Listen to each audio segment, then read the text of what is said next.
Good afternoon, everyone. Now, I don't like the term game changer because the media has used everything to be called a game changer. Nothing has changed the game, in my view, because you change the game when you go nuclear. But this is a very important aircraft. You could say it's almost a game changer. This is a repaint of the Horten B-18 bomber that I had in Whatif Angolan service. Now, it didn't really make any sense having it in Whatif Angolan service because they are, of course, backed by the bad actors, and they wouldn't really go in for this kind of stuff anyway. They'd more go for long-range missiles and that kind of stuff. So anyway, I've repainted it in the sort of have glass shiny scheme. There it is. And I've been doing a lot of work with AI, which has probably been boring you all. And well, basically, the good thing about the AI is you can test out ideas and you can say, okay, so we've got this old airframe. It's a World War II kind of airframe, a German Whatif design, originally designed to be made in wood and metal. Now, of course, the Malagasys would have made it in metal. And there's a whole backstory to this, that basically after the war, a German scientist, Ernst Kallas, came to Britain under special arrangements to help with the aeronautical development of the British air industry. The Malagasys had been liberated by Britain in 1942 and America on the Allied side and wanted a new long-range bomber. So the Malagasys were actually working with the Americans on the YB-49 and with the British on this, which was a medium bomber designed to eventually take over from the Canberra. A whole story of sleaze and scandals and secretaries and ministers, misuse of American money. And anyway, the aircraft wasn't ready because it lacked the computers in those days to fly safely, so it had no stability. They couldn't stop because of all the scandals, the sleaze, production being tooled up, American money. And 100 of them were delivered straight to the Boneyard in America.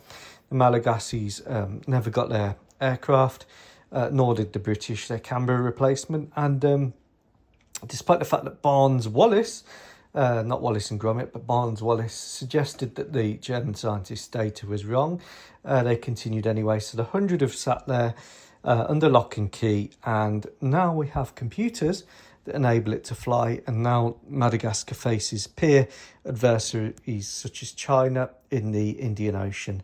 And this has made a comeback. Now it is completely modernised, and the AI really helps with that. So what we would have at the front is we would have some form of S-ducting here for each of the engines.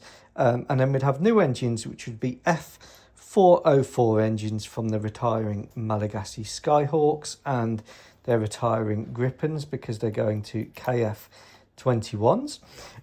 It does have this little blob here, which is like my sensor arrangement and everything like that. Ejection seats here for the two crew. And the most important thing is all of the sensors, wingtip sensors, electronics. There's your pitot system and more electronics. All your radars would be incorporated in the wing leading edge. So we've got the F404 engines times 6. And if we flip it up, we have underneath, we've got the squadron marking there for the Jaws squadron. We've got the side bomb bays here, and they're really useful for carrying these Delilah Israeli pop-up cruise missiles there for anti-radars. And then the big bomb bay can either have 4 Lyrasms or JASSMs AGM-158 in there, or 4 Harm G models in there. And that gives it its punch. So the idea of this aircraft is that it is a suppression of enemy air defence aircraft, so it can operate closer to the enemy air defences than the H.Xviii Sufas, which it's going to be replacing, and it can fire the missiles and do its job of destroying the enemy integrated air defence system from standoff range using all of these really cool weapons. And if you haven't checked out the Israeli Delilah, do, because they probably used it in the recent spat with Iran, and it's an absolutely brilliant piece of kit. And then we've got the AGM 88Gs, the advanced ones, and the Larasums there, 4 of them. So it could do other strike missions as well. You could have GBU 38 extended ranges in here, or small diameter bombs, so it's really quite capable. It is a medium bomber. My YB49 derivative, the B49M, is the big flying wing, and then I've got Vulcans and I've got Hustlers. So the idea of this is that this punches the way into the air defences for the rest of the package. It will take over from the EF111, the jamming Ravens, but at the minute they are still used for long range jamming. And we've got an EOTS, so a little sensor system there like the F-35, which replaces all you need to have external pods, and of course the computers, the fly-by-wire, give it your ability to fly long range.